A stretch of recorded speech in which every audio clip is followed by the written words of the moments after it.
Welcome to the Forging Podcast, where our mission is to forge guys into godly husbands, fathers, men, and leaders in their communities. We push out of our comfort zone, face our fears, and grow stronger every day. We strive to be selfless providers, dangerous protectors, loving husbands, fathers, and friends. I hope you all enjoy the podcast. Welcome back, guys, to the Forging Podcast. Jared is not with us again this week. He's still in Florida doing things that Jared does. It's me and Brett today, and we're joined by Adam McCollum. That's me. Why don't you tell us a little bit about yourself, Adam? Well, it's our Sunday school, or my Sunday school teacher. And bless y'all's hearts, man, because this is going to be, I told my wife before I come, like, this could be painful, like, going through this thing, man. Y'all got the ADH guy in here who, you know, sees a squirrel and runs with it wherever, so who knows what we're going to be talking about today. That sounds like Jared. Jared will, yeah. Jared, he'll start talking, and he'll rabbit trail.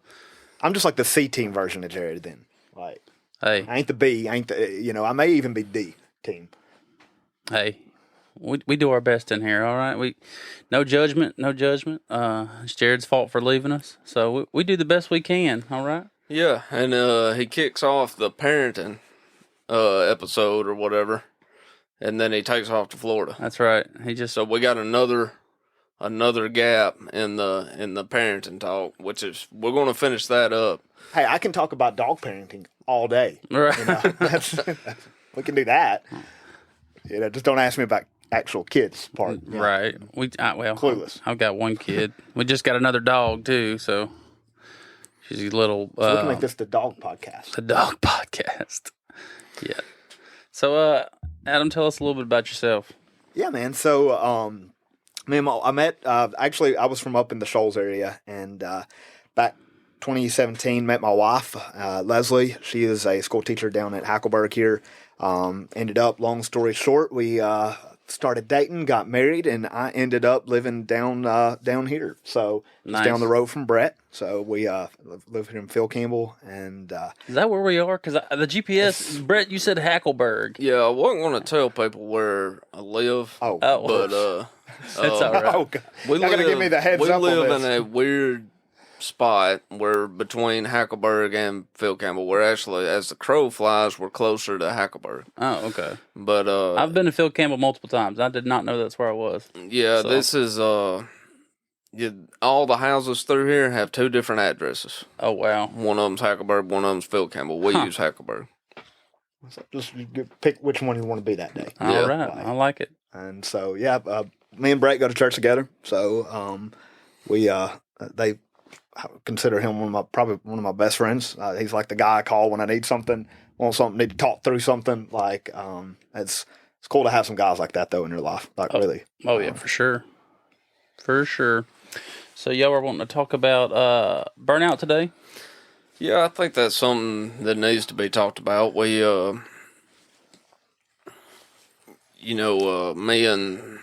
me and Adams discussed it with some other people in the church, and it's something that I think a lot of people deal with.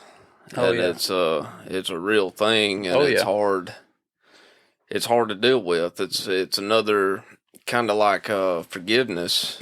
You know, we talked about how everybody always says you need to forgive. Yeah. But nobody really tells you how to do it, and it's not an easy thing to do. And this is the same way, and we have me and Adams talked about it. How do you keep that fire going? Yeah, when you're just exhausted, you know, and that's something we've definitely dealt with. I know I have. Oh, same here. I most definitely I have. There's been multiple times, you know, in the past where I was like, man, it took all I could do to go to church that Sunday. It's like, man, I'm just so tired of doing this over and over and over again, you know. 'Cause it's easy to do, especially like I was saying earlier, in small churches where one person, you know, has multiple roles. It's easy to just, you know, for it to get old real quick. You know, some people's opinions of it are like, oh, you're just not, you know, you're not praying enough or reading enough. I was like, well, that's not true, because, you know, I read and pray every day. It's It's something else. Other than that, there's more to it than that. Yeah, so that was my same experience. I didn't give up my reading, my prayer, and it got to the point. I had got to the point where you can slip into these ritualistic behaviors. Like I would just get up and read my Bible because that's what I do. Yeah, and I wasn't reading it going back all the way back to where we talked. I think it was Larry where we talked about read your Bible. Yeah. Yeah, I think he said like a king or like something? a king or something like that. But you read it like it's it's real, it's alive. Yeah. And you're not just reading it like you're reading bedtime a newspaper. Yeah, fairy tale. Or checking whatever. my box for the day. That's right. Checking your box. Yeah. And I'll tell you one thing that helped me a lot, and this may not be the case for everybody out there, but and it may sound like terrible advice, but I actually stopped reading my Bible for a little bit, and I just spent that time that I would have spent reading, I just spent it in prayer. Yeah. And that helped recharge, but I was still at the point where I was kind of running on fumes. I'm just barely getting enough, and you can't. Me and Adams use the analogy of you can't pour from an empty cup. Yeah. If you're exhausted and you're just don't have anything left, you don't have anything to give, and that's what we're supposed to do. But it comes down to me, all our strength as men, all our strength comes from Jesus. Yeah. He gives, that's where our strength is. And we have to sometimes get away from our responsibilities and just spend that time with Jesus. Yeah. Only Jesus. Yeah. And us. Absolutely. You know what I mean? No distractions. Yep. And we're going to talk about later where we see and when I say Jesus, God the Father, the Holy Spirit, all of it, right? Right. Because we see in the Bible where Jesus does this. He heals, this verse I'm going to read. I can just go ahead and read it. In Mark 1, Mark is fast paced. It gives you the highlights up until the crucifixion, and it kind of slows down. Mm-hmm. But right here, he has just healed Peter's mother, and it says that he heals many that are sick, got different diseases, and if you I don't know if you're a fan of The Chosen or not, but the way they portrayed it is he was up all night doing this. Or he was up really late anyway, and he was just exhausted, right? Yeah. And then in Mark 1:35, it says, and in the morning, rising up a great while before day, he went out and departed into a solitary place, and there he prayed. And we see him do this multiple times. Now I think Adam's got some. Yeah, teed so up.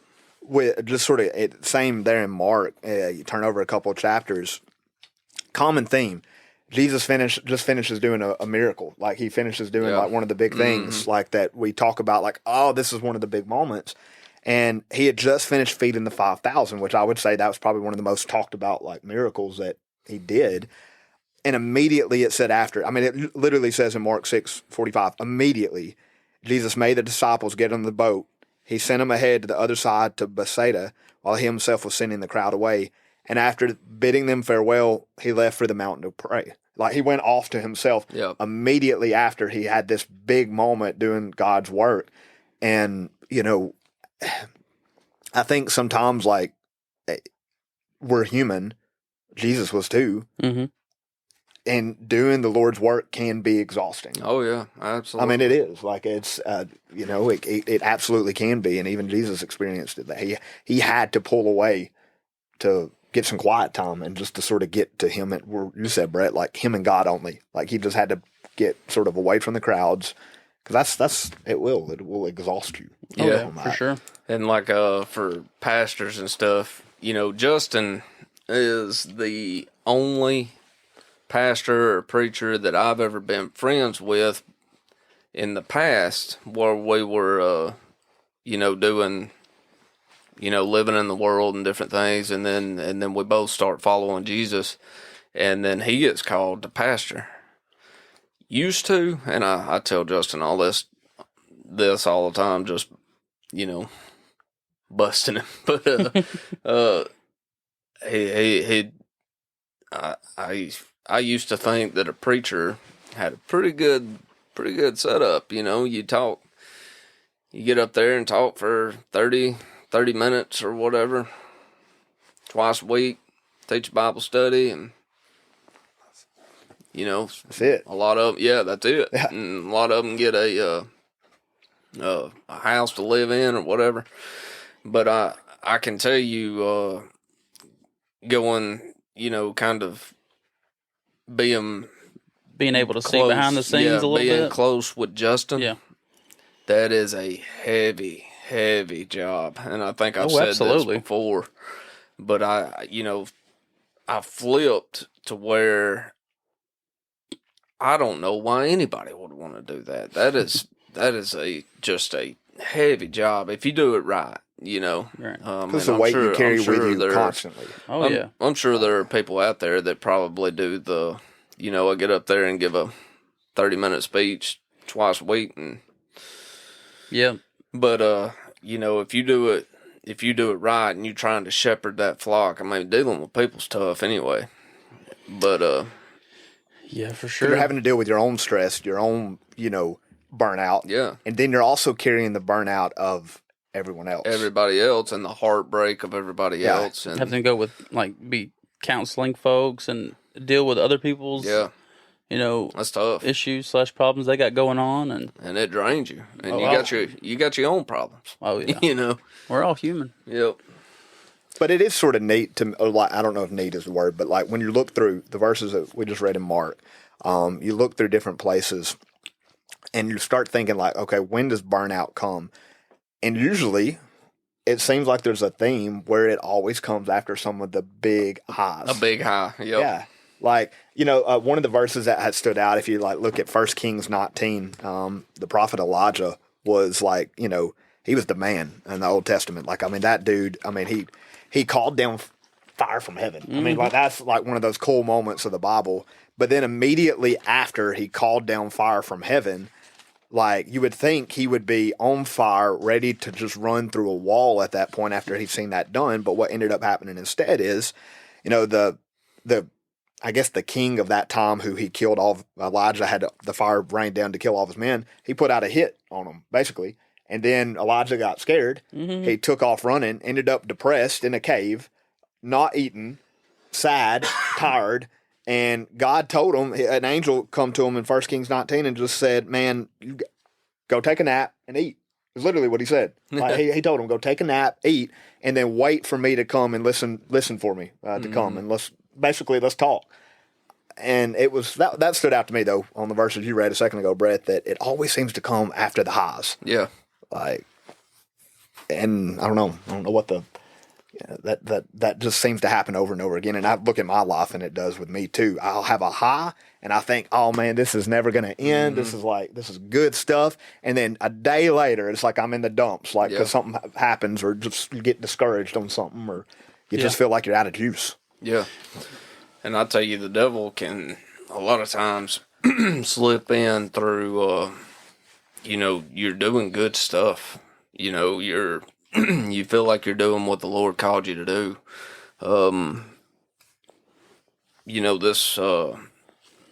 This podcast has kind of done that to me at times, to where it's just one more thing, and I'm just tapped out. I'm exhausted, and it's strange to think that you may get to the point where you have to say no to, something as God related as going to church or podcasts talking about Jesus or whatever, you may get to the point where you have to say no. Yeah. Man, you've talked about that, like and I think I've told you before, like one of my killers, I do not say no very well. Like I don't know. That is like, so hard. And Leslie, my wife, she'll has to remind me of that sometimes, because I will say yes to everything. Mm-hmm. And then I try to fit it all in and do it all. And then me and her both, even not just in church, but just in our own life in general, because I've said yes to everything, we end up sometimes getting stretched thin because I've got us running here, and there, because I said yes and I couldn't say no. Like I struggle with that. Like definitely struggle with that. I had a guy call me when I was in the middle of a lot of this, and he asked me if I would join a discipleship group with him. And he lives Fort Wells, Tyler. Yeah. And he asked me if I could join a discipleship group. And there's a part of me that is like, yeah, I want to do that. I want to be there with Tyler, and y'all know the story. We've heard it. Mm-hmm. I've told y'all, 10 times. Mm-hmm. But so I want to be there with him, and I want to walk through that with him. But I told him, man, I said, I can't. I said, I just can't. And that hurt to have to tell him that, but I knew I couldn't. Yeah. And I was already just running on fumes anyway. I think there's a little bit of it, like speaking from experience, I think we have some pride gets in the way of that. Like I think I can do everything. Yeah. Like, and I can make it work. I can do that's the root of it. A lot of times it is because we are trying to do it ourselves. That's right. And I fall into that so many times, just over and over, and I don't ever learn my lesson. I know. End up right back in the same spot. Yep. And that's where you get frustrated. Yeah. Because like in my mind, I'm like, well, I can do it. I can do it right. And I can do it like in my head. Mm-hmm. I start telling myself, pride talking here, oh, I can do this quicker, and it's easier for me to just do it. Yeah. Instead of going to find some, trying to get help or find someone, or I don't know. That's definitely a personal struggle of mine. Yeah. And then a lot of times when we're praying for things or whatever, the answer is just not right now. Wait, and then we try to do it ourselves, and it falls apart. Yep. Yeah, that is.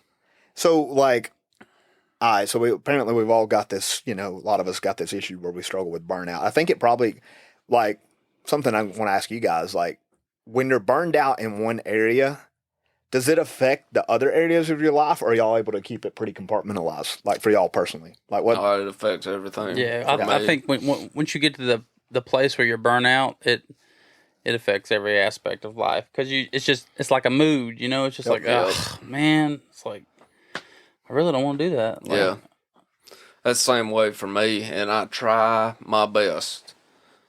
The last place I want it to affect is my home. Yeah, I try to shield. Yeah. I try to shield Courtney from any if I'm ill or whatever. I try to protect her and the kids from that. Now the kids it's harder because you walk in the door and you getting 10 questions in the matter of 5 seconds. And then you got questions about the questions, and that's just kids. But it's tough. Raising kids and trying to raise them right and keeping your patience, that'll bring some humility to you. Oh yeah. You realize just how human you are pretty quick. Yep. Especially like the other day, I was at the house and I was doing something. My mind was. I was thinking about something and I was focused on it, and if you don't do this as a parent, you're probably lying to yourself. But you just get to the point where you can kind of just tune the kids out. You know what I mean? Yeah. It's like they're daddy, and then finally Shelby said, "Blake, she's talking to you." I'm like, "Oh, I'm sorry, baby. What is it?" She's like, "Watch this," and she just like jumps up. I was like, cool. And then runs off. And then runs off. I was like, wow, that was awesome.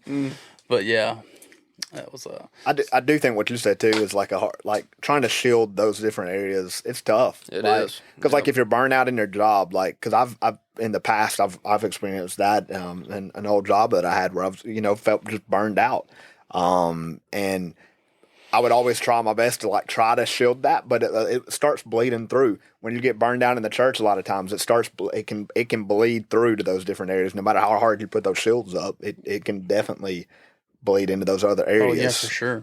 For sure, no doubt. So now we get to the hard part. How do you deal with it? Yeah, what do you do? I have no idea. I think something. I'm kind of going through it right now. I can't. Are you? Yeah, just a little bit. You know, it's just. And I think a lot of men are.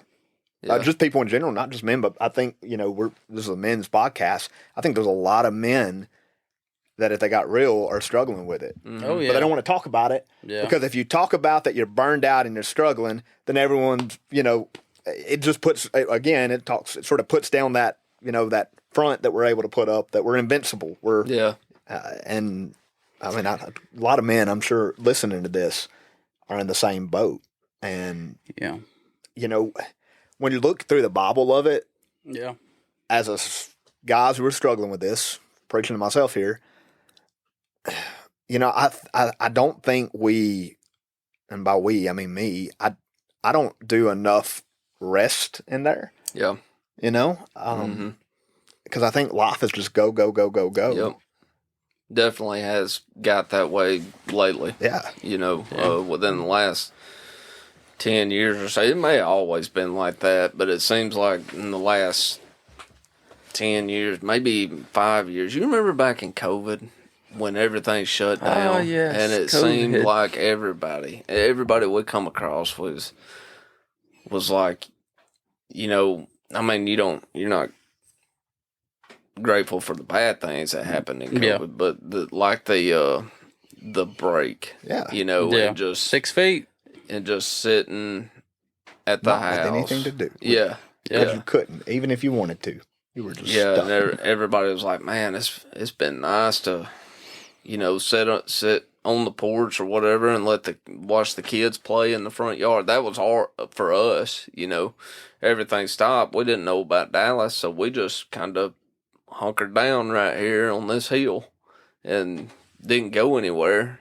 And we just would sit on the porch in the evenings and watch the kids play out in the front yard. And I wish we still could work some of that in. Yeah. But, for me, this is me personally. We just got back from going to the beach a while back. And whenever I came back, I felt, recharged. The beach doesn't do it like a vacation for us with 5 kids. Going to the beach is pretty hard work. I bet. But, it's not so much that you need to, for me, just lay around and rest that way. You just need to reconnect with God and get that special time. Yeah. And seeing that beauty for me, that we went down there in that crystal clear water and the greens. And which beach did y'all go to? We went to Miramar. Miramar, okay. It's in that by Destin where the water's so pretty. It's got that green look. And yeah. Did you go to Crab Island? Did y'all go out there? No, we didn't. I want to though. Oh, dude, it's awesome. You just go out there swimming, find little hermit crabs. I haven't been in. It was before my daughter was born, so probably about 6 years. 6 or 7 years. I think you do have to find those things that work for you to be able to sort of do those recharge. That's where I was headed. So for me, a lot of times it can be something that I need to get in the woods, in the wilderness, and I may only just build a fire and sit there and drink some kind of tea or a cup of coffee or whatever. and just sit there and enjoy God's creation, just me and him. Yep. And that does wonders for me.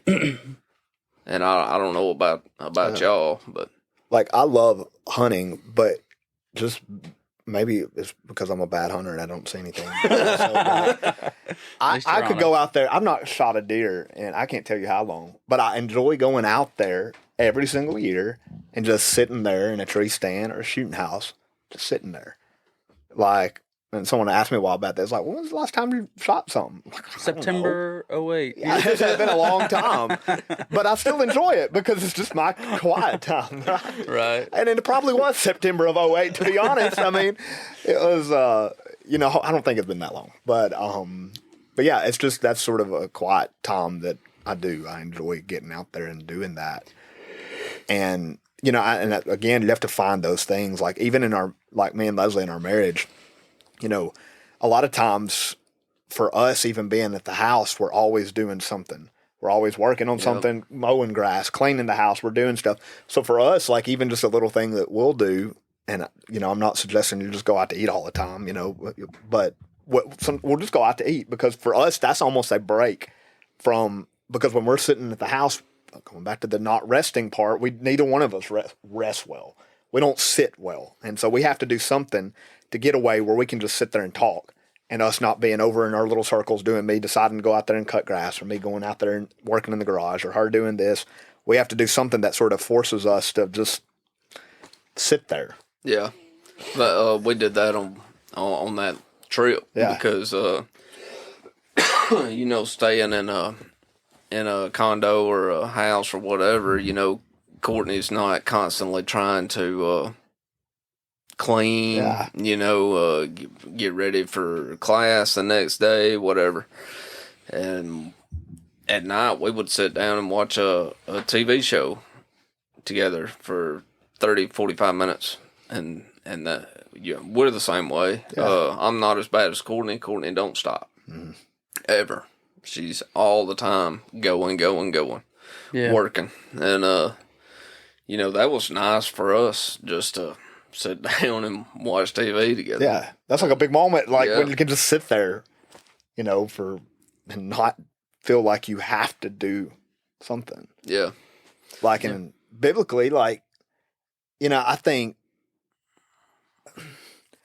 I know we don't live under Old Testament law, but I think there was a reason that God put Sabbath in place. That's where I wanted to go there a few times hearing you talk. Yeah. But yeah, I agree 100%. Sam talks about all the time. This is our pastor, Sam. Why did he take 6 days to create? Why didn't he just, create? Snap and go. Yeah. Yeah. And I think maybe, I could be wrong, but it was like that seventh day he rested. Yeah, I mean, did he need to rest? Yeah, probably not. I kind of doubt it. Yeah. But that's a model for us. Yep. You work the 6 days, and you create. You do. I mean, we can't create, but we work with our hands, and then you take 1 day a week and you rest. And traditionally, in the South especially, that is Sunday. Yeah. I can tell you, Sunday is not a rest day for me. Nope. Sundays are tough. I got to get down here and do my bare minimum chores, and then we get 5 kids ready, go to church, eat lunch, and it ain't long till we'll go into church again. I mean, we're just... Yeah. It's easier now than it was, but it's definitely not a rest day. Yeah. And Justin was talking about getting that Sabbath day and maybe making it on a Saturday or whatever, even if you have to break it up. Yep. You get one morning and one evening or something, and I think that's really important, and it's extremely hard to do. Yes. It takes a lot of discipline. Yeah. Because I'm not, I come home from church yesterday, and the way I look at it is I can milk some more time. I can be productive.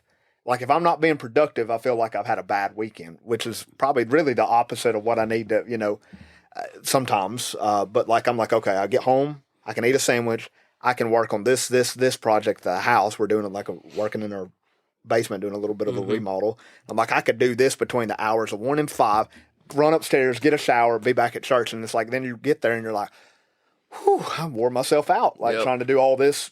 Just y'all to have 2 services a day or Sundays? Yeah. How you feel about no evening service?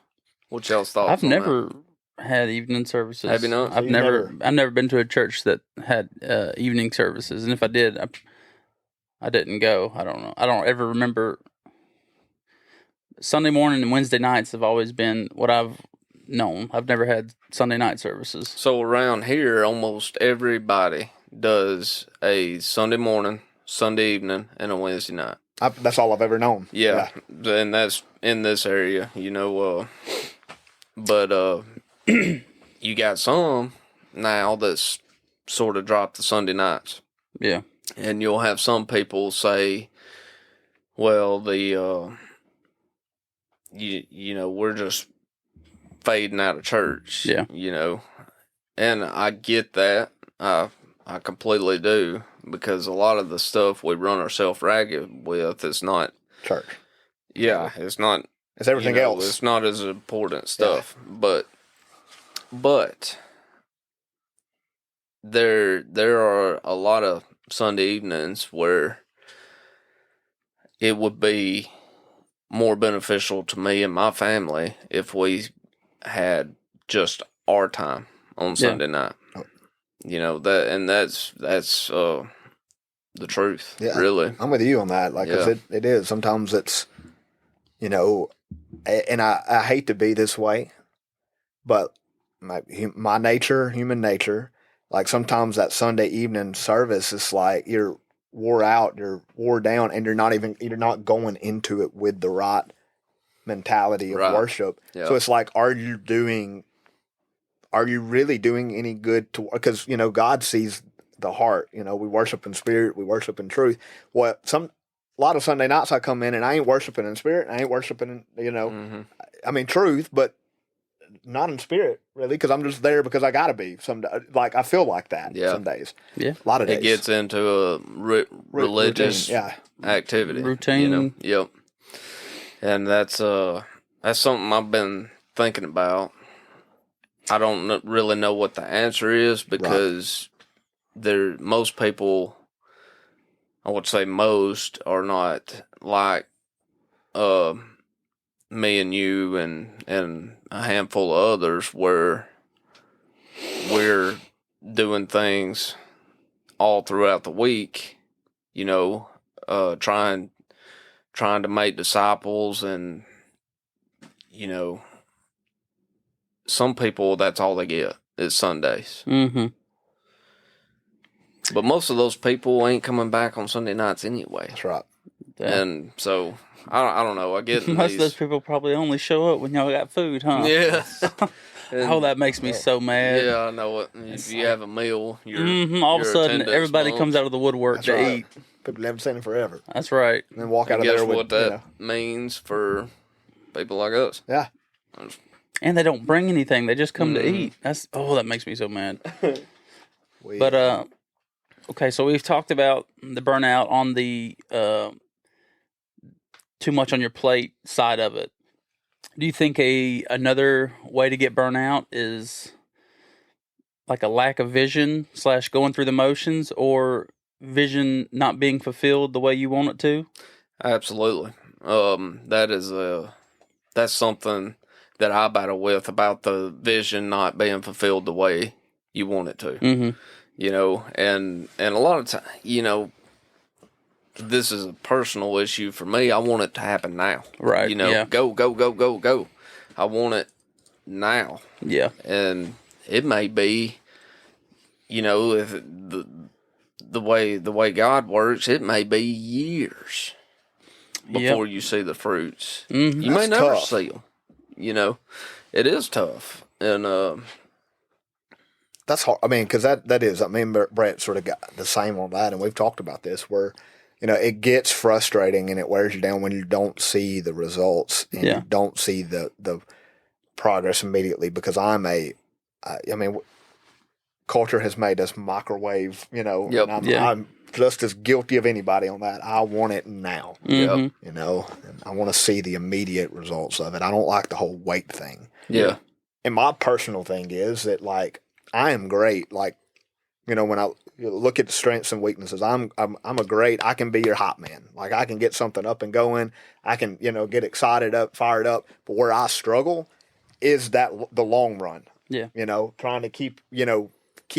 I can get fuel at the beginning. Like, I mean, I can burn hot. Oh yeah, because you get this vision that you feel like is from God, and some people have vision that God has given them, and some people have their own desires. But when you feel like God's giving you a vision, you get pumped up. You're like, all right, let's go. Let's get into this. Let's make it happen. And then you're doing your part, and it just feels like there's no fruit yet. But like you said, God's timing is not our timing. Yeah, and it feels like everything that you're trying, you're just spinning your wheels, and that's what it feels like. And I love the way Sam and everything that's happening at Colbert Heights. They pretty continually remind you that this started like 5 years ago. Yeah, that's not the way it has always been. Yeah. Because you see that and you think, oh, I want that. Yeah. And I want it now. Yeah. Like, we need that. But, yeah, they do. They keep bringing that up. And I feel like that's intentional that they keep bringing that up. Yeah, me too. Like, they're doing that J.G. Wentworth mindset. Yeah. It's mine and I want it now. What you see now started years ago. Yeah. And it started in prayer. Yeah. That's one thing that, I've shared on here before, that's kind of a weakness of mine. I want to put my hands on it, and I want to do it. Yeah. We need to start in prayer, because we can't do it. Yeah. Right. It's the same way with leading somebody to Christ. That can get frustrating. Yeah. Because I want to say, why can't you see this? Why can't you get it? It's so simple. And I know what you think you're doing is fun or whatever, but you're missing out on, the greatest life you'll ever live. Yeah. And Absolutely. they can't see it. Yeah. And it gets frustrating because I can't say, look at this. This is what I'm telling you, and you need to do this, and if you don't, I'm gonna make you do it, and that's it's all in God's hands, and we can't do it, and that's that. So how do you sustain for the long run? If this stuff is more, what can you do to try to, I think for me, how do I keep from just burning all my jet fuel up like in the first 30 seconds and then I'm done, like out of it, like I get pumped up and then it, how do you, what can you do to sustain? I think, after a while people get kind of, maybe bummed out that it isn't happening and they just kind of sort of forget the vision. Yeah.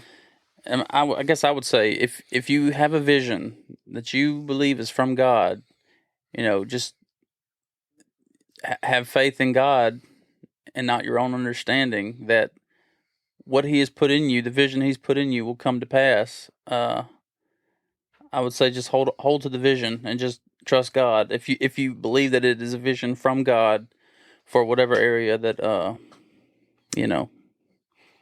that it pertains to. I think for me that's what I would say.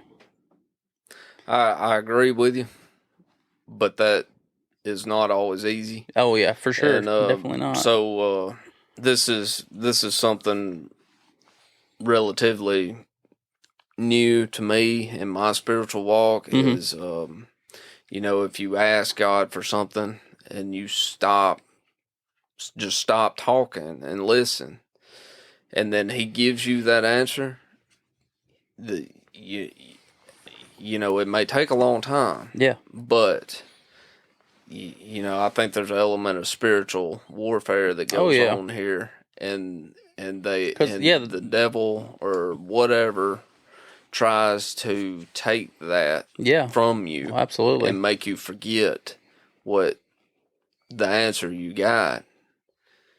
And then if you forget and you start putting your faith in what you can do instead of what he told you, I agree. That can lead to burnout. Burnout. Absolutely.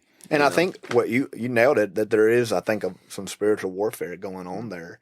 Oh yeah. Because in Daniel, I don't remember exactly where it is. It may be Daniel 12. I can't remember. But basically, Daniel had been praying and praying and praying for this answer from God. He wanted, he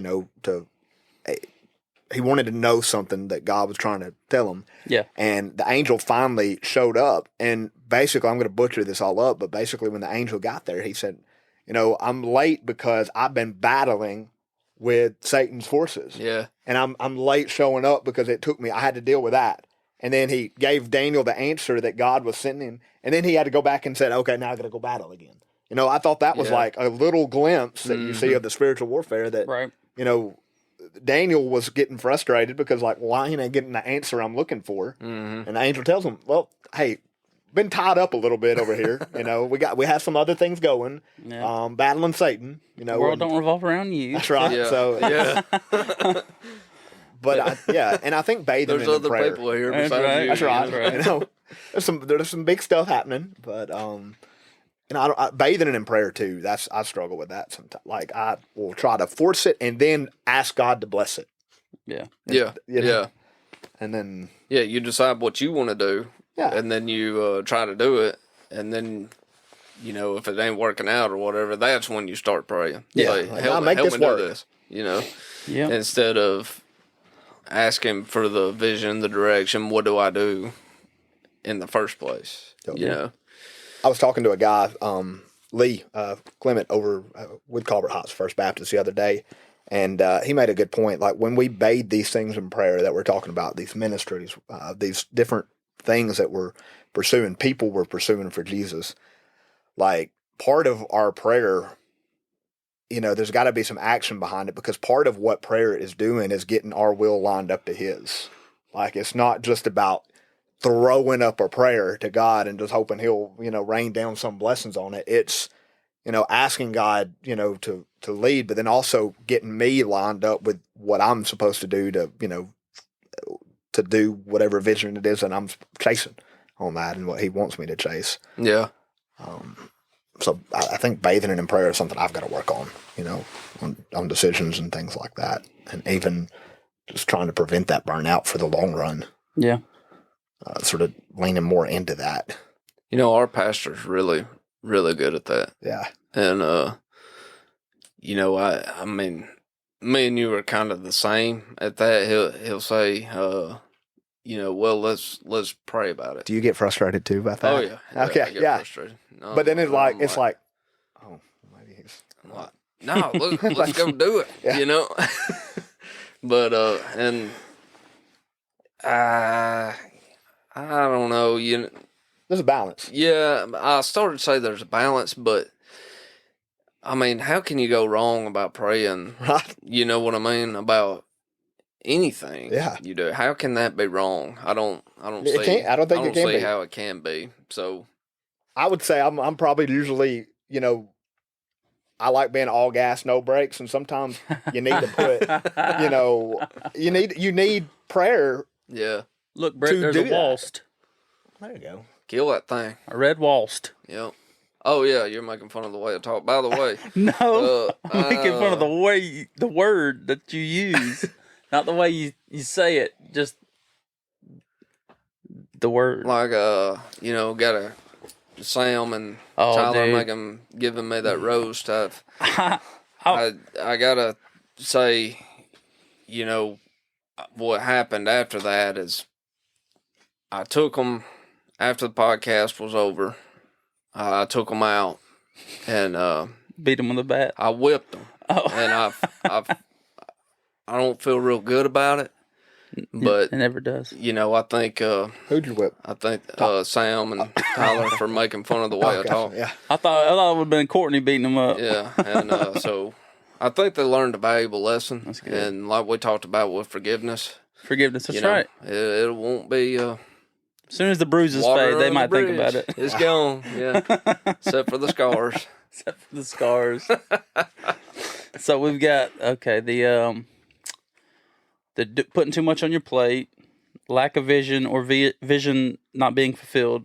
What's another area you guys think could be a area of burnout? I mean, you kind of nailed mine the most with the vision not being fulfilled when I want it to. Right. You know, our work and just stress levels in general, I think, can absolutely contribute.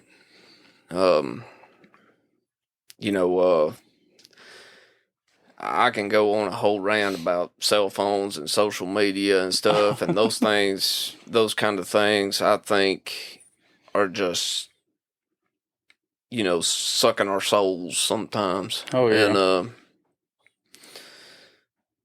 that has contributed to the instant gratification thing we need. Exactly. Yeah. It's I was reading I'm reading a book right now, and it was saying, I don't know if any of this stuff is true or not, but it's saying that, how people do the swipe thing. I think it's more popular on TikTok or something. I don't do that stuff, but it's rewiring our brains to where we can't focus on anything for a long period of time. Yeah. And that is just the complete opposite of the way God works. It's He's got the long view of everything. Yeah, he may ask you to do something, and then you don't see, you may not ever see it come true or whatever. You can see that all over the New Testament or Old Testament. David, Moses, he asked David to build basically David wanted to be able to build the temple, and he said, "Nope, you can't do it. It's got to be your son." And Moses, never seen the promised land. Yeah. And, that long, that's just tough for us.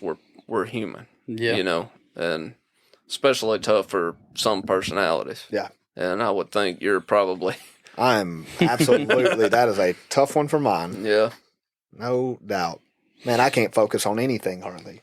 I'll be working on this, and this, and Leslie looks up at the house, and I've got 5 projects going, and it's like, wait, let's just finish this one first, right? And because I'm like, I feel good when I'm juggling stuff, but then it just ends up, I can't. That's definitely a pain point. I think definitely the way to guard against it is spend a lot of time in prayer, and I don't really like saying the quiet time, devote, but that time between just you and, God the Father, the Son, the Holy Spirit, that time just you. Yeah. You got to be able to listen to that voice of it. I mean, and you got to get your cup refilled, and sometimes that may mean you need to step away and take a break, temporarily, I would say, if it's a mission God's called to you, but sometimes you gotta step back and get refueled. That's right. And Matthew 6:6 says, "But when you pray, go into your room and shut the door." Yeah. That means cut everything off. Yeah. That would, distract you. Just get alone by yourself. Mm-hmm. You and God. Pray. Listen, more importantly. Just get that time with God in. Yeah. Elijah, where I mentioned him earlier in 1 Kings 19, after he was depressed, he was going through all that, God took him out in the wilderness, and then he told him, as sort of the solution to what he was dealing with all of this was, I'll just read it in verse 11, and God told him, he said, "Go forth, stand on the mountain before the Lord." And behold, the Lord was passing by. And a great strong wind was rending the mountains and breaking the pieces of the rock before the Lord. But the Lord was not in the wind. And after the wind, an earthquake. But God was not in the earthquake. And after the earthquake, it came a fire. But God was not in the fire. And after the fire, a sound of a gentle blowing. And when Elijah heard it, he wrapped his face in the mantle, went out and stood in the entrance of the cave. God was in the little small voice, the whisper. But he couldn't hear that until God got him away from the busyness. He couldn't hear it in the earthquake. He couldn't hear it in the mountain shaking. He couldn't hear it in the fire. He had to get out and just listen. And that goes back to what you was talking about. You got to find that spot where you can get out and just listen and be quiet and hear the still small voice, like the whisper. Because God doesn't usually come to us in these big clanging drums. He comes to us in the whisper.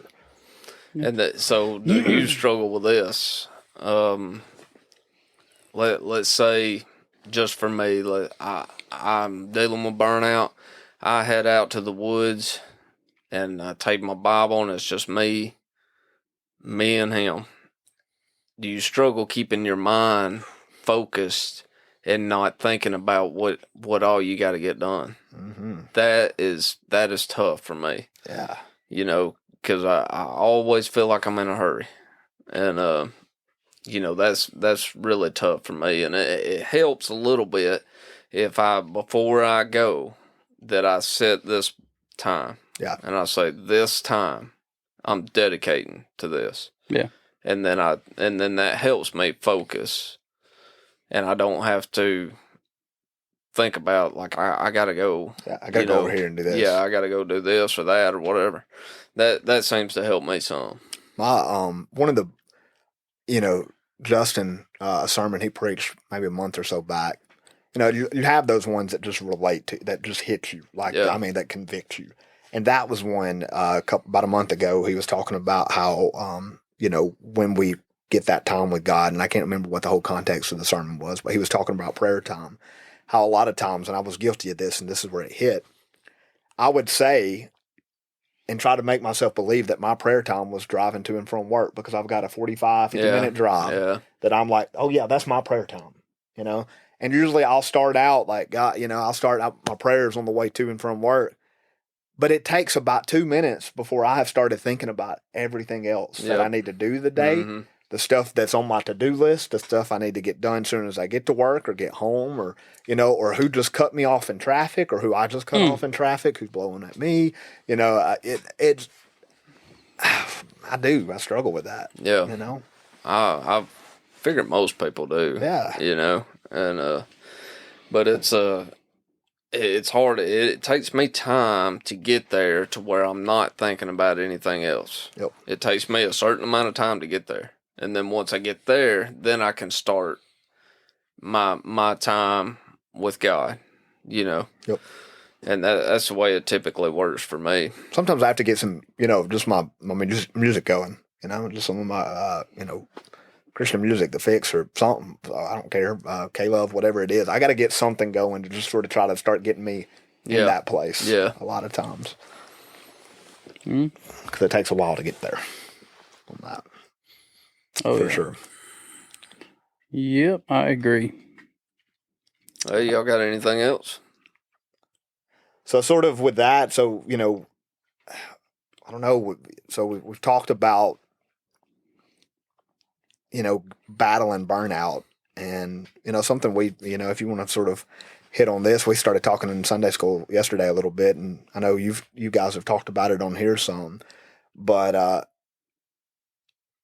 sort of shifting gears a little bit into, who God is, and, how he's a warrior God. I heard you talk about that the other day. Yeah. Y'all were talking about, I think here on the podcast, I believe, we don't view God as that, but how does that, and how did y'all come up with that? How did you get on that topic the other day? A lot of, you want me to tell the story about the guy that said that to me? Yeah. Is that what you're saying? Okay. Yeah. So how did you get to that point? I feel like I've already told this on the podcast, but catch me up here. I don't remember. So somebody was saying that when we want our sons, to be like Jesus, and we say we want you to be strong, courageous, all this stuff, and but that's not how Jesus was.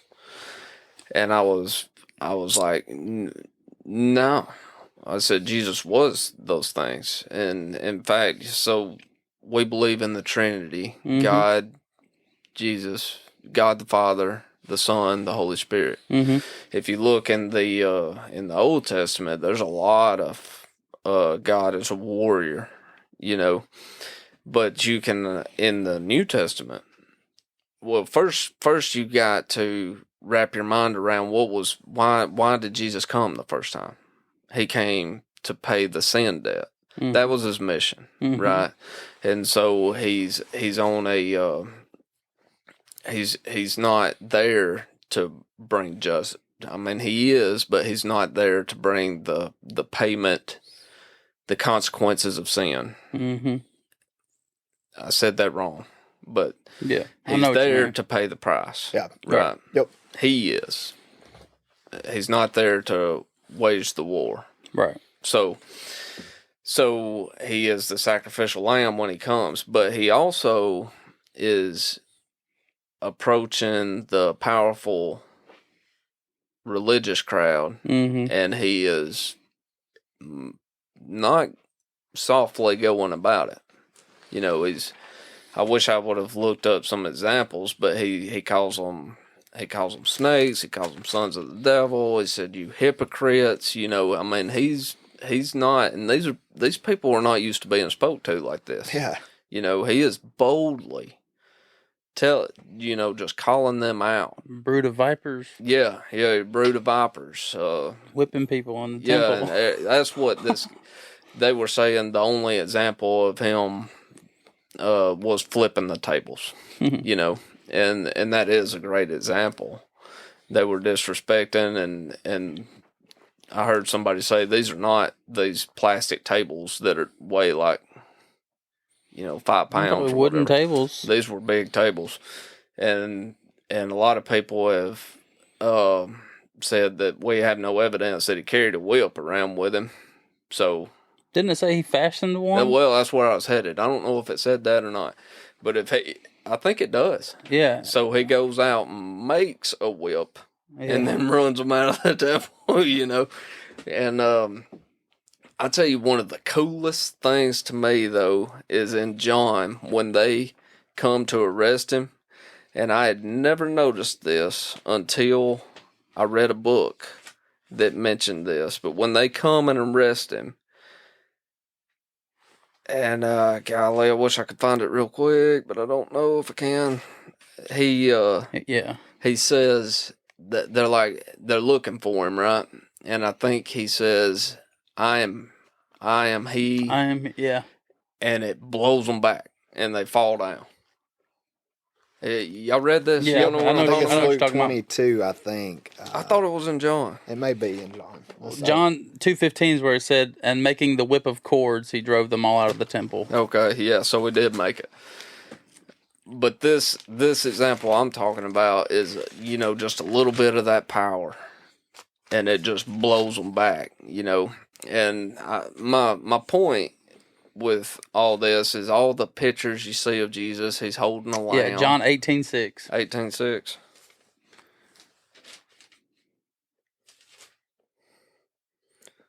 Says, as soon as he had said that, I'm going to back up. Jesus, therefore, knowing all things that should come upon him, went forth and said unto them, Who seek ye? Who do you seek? They answered, Jesus of Nazareth. Jesus saith unto them, I am he. And Judas also, which betrayed him, stood with him. As soon as he said unto them, I am he, they went backward and fell to the ground. Now, isn't that like a cool glimpse of even at the name of Jesus, like what it talks about that every knee will bow? Even just a glimpse of that right there. That when he claimed the name of the Father, like, I am he. I am the one you're talking about, the one you're looking for. At the name of Jesus, even the guys arresting him fell to the ground. Well, that is cool. Yeah, it is cool. Like, I am he. Yeah. And then they dropped. And then boom. They just fall backwards. And it's like goes back, like you think, like I'll never bow. There people, even if they won't say it, a lot of people and men's got this idea. I'll never bow my knee. I don't want to do that. I'm not going to submit. And even again, if they don't say that out loud, that's what the mentality is on this surrender. But if you don't believe, because it's easier to bow down than it is to stand and hold yourself back. Yeah. You know what I mean? But at the end, that's a glimpse of what's going to happen if you don't. Because he's the warrior. He is the king. He is the... Oh, he's powerful. Coming back on a white horse. Yeah. See, that's where I went. And, like, Revelation's tough, for me, it is anyway, and I feel like it is for everybody. But I love that image, And when he comes back, he's coming back with fire in his eyes, and I always think of all these crazy movies that they come out of the Avengers, and stuff, and the Thor's got the wide eyes, and but he comes back, as soon as his foot touches the mountain, it splits in two. Can you imagine? And then he's riding a white horse in Armageddon. He's got fire in his eyes, swords coming out of his mouth, and his robe is dipped in blood. That don't sound to, That don't sound like passive aggressive. Yeah, that's not passive aggressive. He's coming back and he means business. And and there again, back to the mission, how we started this. He was here to be the sacrificial lamb the first time. When he comes back, he's coming back to set it right, and it's going to be brutal. Yeah. It's going to be a slaughter. In Genesis, you got this big scene building up of good versus evil, and, to use the Avengers reference again, in that one movie where you got these two massive armies that are coming together to fight. In one verse, it switches, and it's over. Yep. Isn't that, like, very anticlimactic?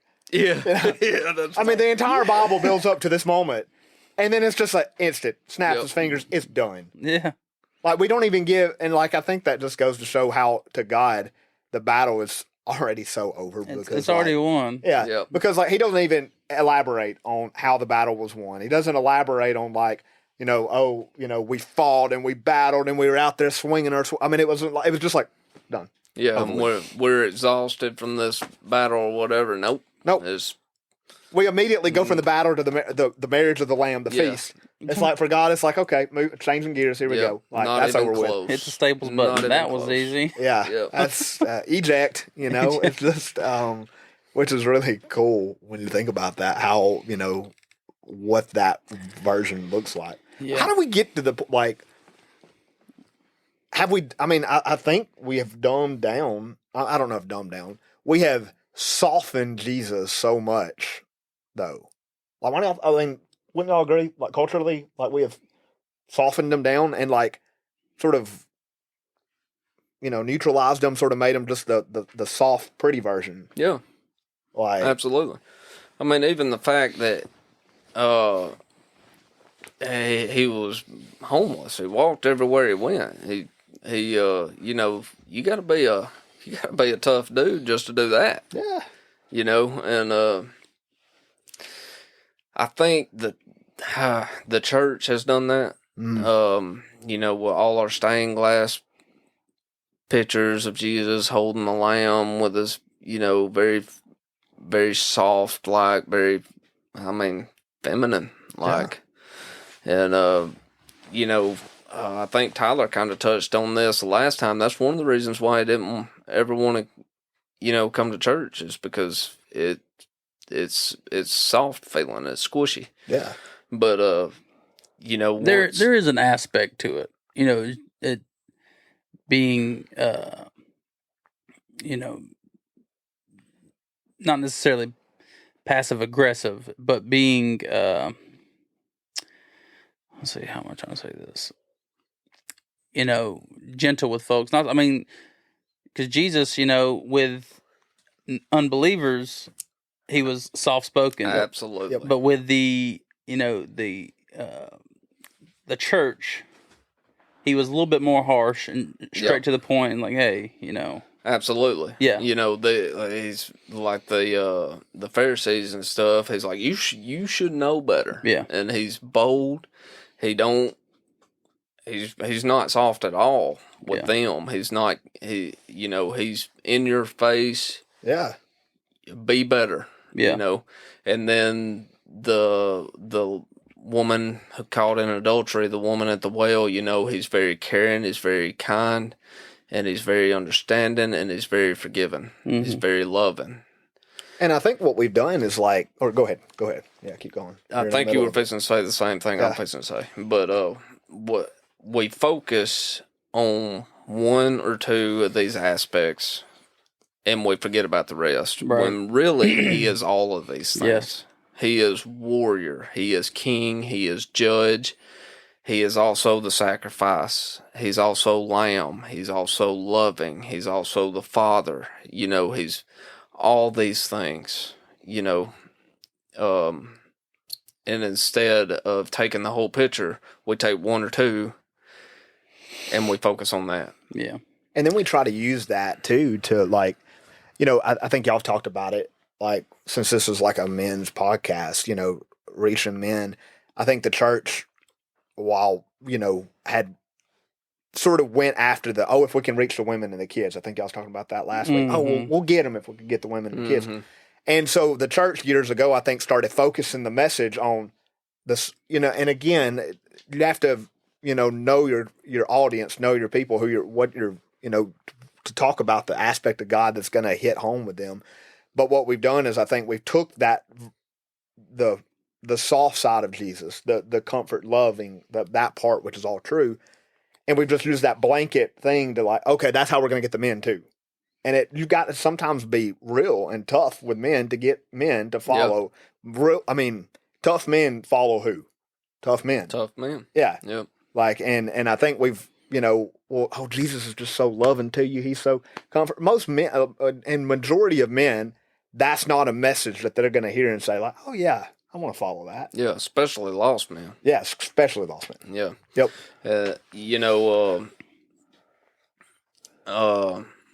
You can even see this in different churches and denominations, like we were talking about in Sunday school. First Baptist, Southern Baptist, typically, I could be wrong, but from my viewpoint, seems to focus more on the love and forgiveness aspect. How I grew up seems to focus more on the judge and probably more so the warrior side, but the judge, it's all, fire and brimstone. Yeah, fire and brimstone, that kind of thing. There needs to be a good balance of both. Right. That's where I'm headed. You skipping to the end of my dadgummit, Blake. Sorry. But anyway. Continue. I didn't say that. I retract my statement. The Pentecostal side seems to focus on the Holy Spirit and the gifts of the Spirit and that kind of thing. Mm-hmm. I don't know much about Church of Christ. I don't know what they. It's going to be closer to probably the free will side more so. Okay, yeah. And don't know really enough about Catholics and all that. But anyway, the whole point is if we could all come together and take a little bit from each other, I think we'd end up about right. Yeah, I think so. And I think we got to try to get that all aspects of them, and not just hyper focus on one. Yeah. Because he is everything. Like if you, as your dads, right? So, there's different versions, I'm sure, of you guys throughout any given day. Because sometimes y'all got to be the disciplinary. Y'all got to be the defender of your family, the enforcer. You're the, yeah.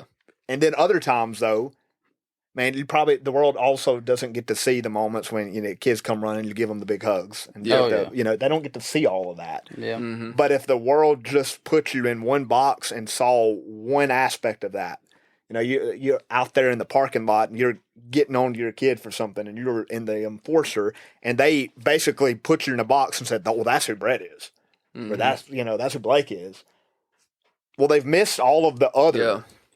sides of it. This is what is so beautiful about all this too, is we have these examples in Jesus. You know, he is lion and lamb. Yeah. And that's what we're supposed to be as men. You know, we're supposed to be lion and lamb. You know, we're soft and loving. We should be able to just beat the brakes off of somebody in defense of our family, and in defense of innocence. You know, we should be able to just be ruthless, bloodthirsty killers, and then at the same time, we should be safe and loving enough that our kids can crawl up in our laps and just take a nap, go to sleep, tell us what we think, tell us what they're struggling with, cry to us, whatever, our wives too. It's a balance, you know. I don't know if y'all are familiar with the Warrior Poet Society, but that's kind of their main message. You're warrior and poet. You're lion and lamb. Yep. And that's what I've I've been focused on that for a number of years now, is trying to be both. Yeah. Yep. And trying to find a way to you know, portray that to people. And that's what Jesus is. Yeah. He's lion and lamb. Yeah. You know. And you know, going back to what you were saying a minute ago about trying to get the women and the kids. That's great. Get the women and the kids, but what is God's design? The man is the head of the household. Yeah. You want to get the household? Get the man. And we've got to do that. We've got to promote the absolutely accurate version of God that he is worth a man submitting to. Yeah. Because men aren't just going to submit to anything. Yeah. It's hard for men to submit to anything. So you've got to make sure that they understand that the version of God we're asking them to submit to, the real version of God, is a real worthy God, a warrior that is worthy of being submitted to. Mm-hmm. You know, when you think about, like, I love history. And when you think back through the U.S. history, and it's been probably a long time since we've had this, probably since the 60s, but used to, the military, when they were recruiting these tough guys that they wanted to come fight in World War II and Vietnam and the Korea and all these different things, you know, we had some generals that were, you would consider, we still know the names today of our generals: Eisenhower, MacArthur, you know, Washington. I mean, you could go on and on and on and on and on through the names of generals that were, like, promoted because they were trying to get these tough guys to be willing to submit to them. Well, we've got the coolest general of all, and we've got to make sure that guys understand that that is a general worthy of submitting to. He's worthy of bringing them in. Yeah. You know.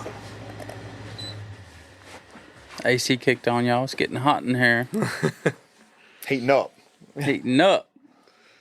But yeah, you know, and to your illustration about the generals, you know, back in the day, I don't know if they were generals or not.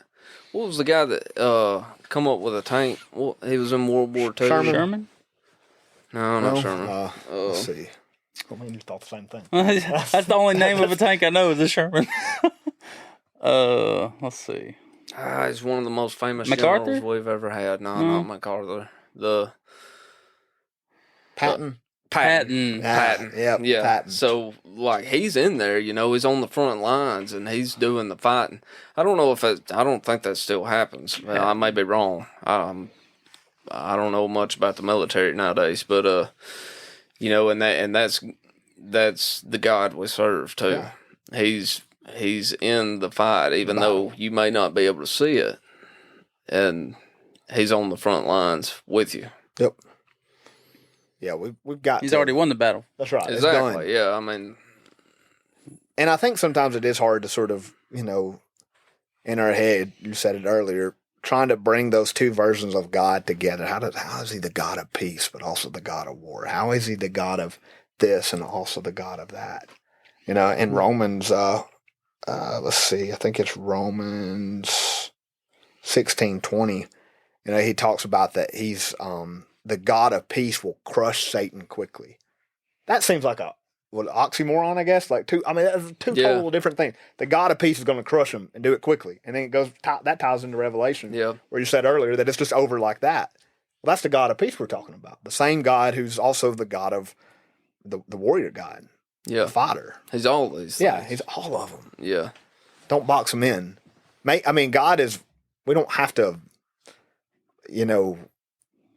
make him come across as he is absolutely worthy, and we've got to let the guys know that he is worthy of submitting to.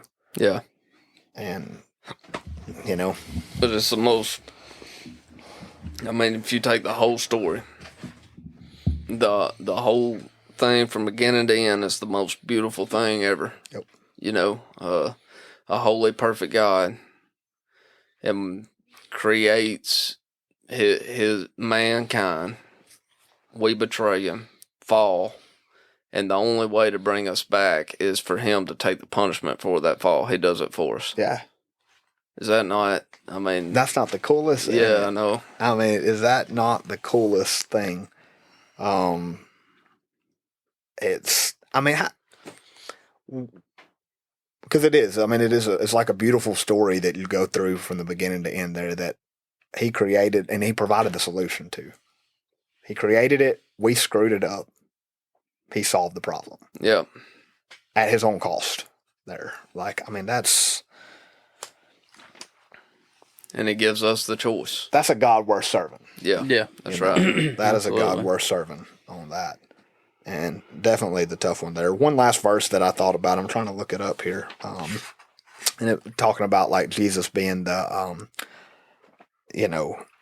sort of that warrior God. I think it's in Colossians, maybe. This is where I struggle trying to find. Man, I don't know about y'all, but sometimes I remember the verses in my head, but trying to remember where they actually are. I'm terrible at remembering where they are. That is the hard part. But basically, there's a spot in there where it talks about of him being that warrior, that general, where Jesus led his. I wish I could find it, but talking about he led his captors at the cross. You sit there and think, and it looks like as he's getting led to the cross, that he was getting, he was being drugged to the cross. He was being, humiliated, and he was all of those things. But, as you sort of get into the New Testament, and they're telling what happened, the way they paint the story, I wish I could find this, is that it was him leading the captors to the cross.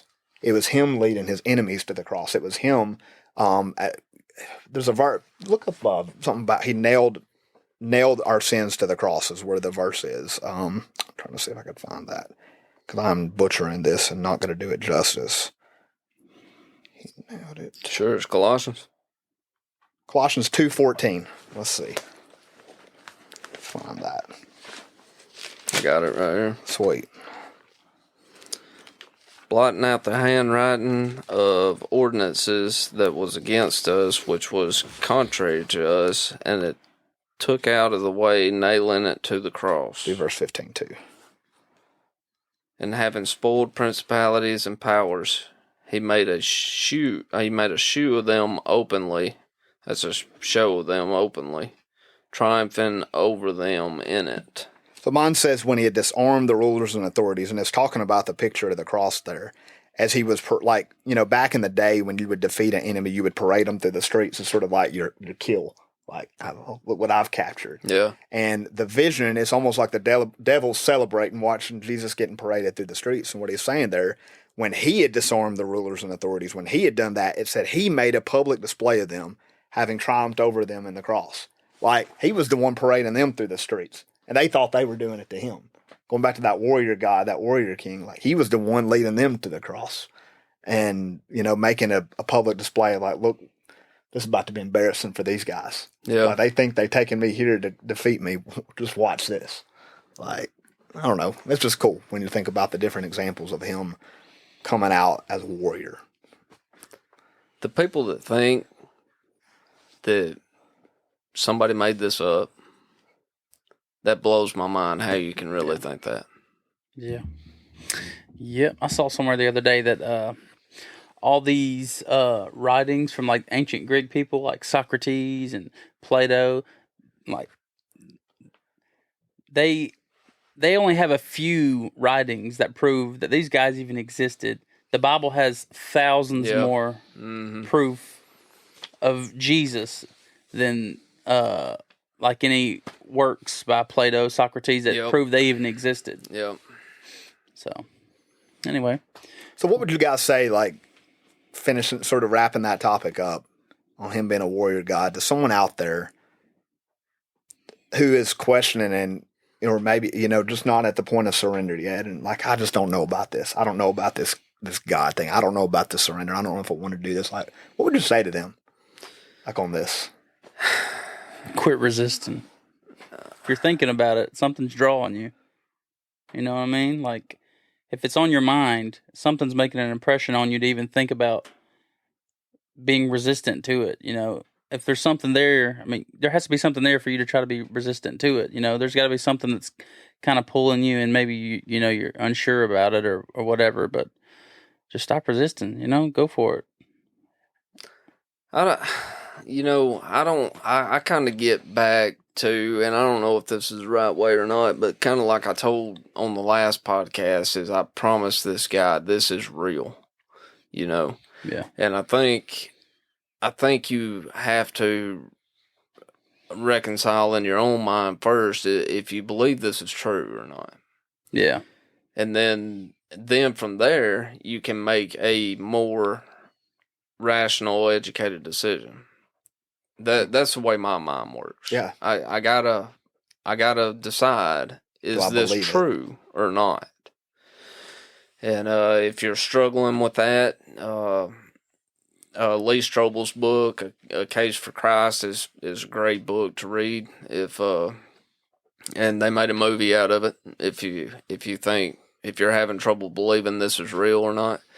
And the other encouragement I would give you is how about reading it? If you don't know if it's true or not, read it. See what you think. Yeah. But just like hurt. I said, the more I read it, the more I'm convinced there is no way somebody made this up. Yeah. Right. No way. Read it for yourself. I mean, Yeah. And the more I've study it, the more I want to study it. The more I follow him, the more I follow him. The more I mean, it's just like the more I get into it, the more I want to be in it. Right. Have you heard all those illustrations of just as a prophecy deal of Jesus? The chances of him fulfilling all those prophecies. Have you heard that? I don't. Yes. It's something like if you buried Texas 2 foot deep in quarters and picking out one specific quarter, that's the chances of him.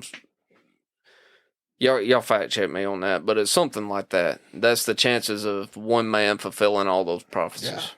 Yeah. Man. No way this is made up. Yeah, and I think the most simple way to put it is what you said a second ago. Man, this is real. Yeah. Like, I can't tell you anything else, but I am all in. This is real. And I think people, when you're all in, people notice that. If you really believe that this is real, they're going to probably think you're crazy. And if they don't think you're crazy, then you gotta, if I'm not so all into it that people think like see something different, then I gotta ask myself, am I all in on it? Because there should be a difference enough for people to notice and be like, okay, what in the world is that guy smoking? Like, what has he got? Like, and because it's real. Yeah, I mean, this is. We went over that, and 1 foot in the world, 1 foot, with Jesus, that don't work. That's a bad place to be. Kind of like what you were saying, if people don't see you as any different, you might want to do some soul searching. Yeah. Not saying that you don't have it. Right. You may just be a Christian that has failed to grow so far. But that straddling the fence thing, that don't work. No, don't work. Because he didn't call us to stay where we were. He called us to change us. Yep. And he'll take us where we are. And I think we got to acknowledge that. No matter where you're at right now, like if you're listening to this, I don't care how filthy your life looks, like how screwed up it is, how much you have messed things up. You may be sitting home at 9 o'clock in the morning, 10 o'clock in the morning, you're already lit drunk right now. Hey, wherever you're at the moment, he'll take you where you are. That's right. That's right. But murderers are some of the most influential people in the Bible. You got it. Man, he got a whole chapter listed to murderers just about. Yeah. Go check out Hebrews if you don't believe it. But he didn't, he's not leaving you there. Right. Yeah. And, and that's what, as church wide, we've got to make sure people know, hey, we want you to, wherever you're at, come on. Yep. You just can't stay there. Right. Yeah. That's not what he died for. No.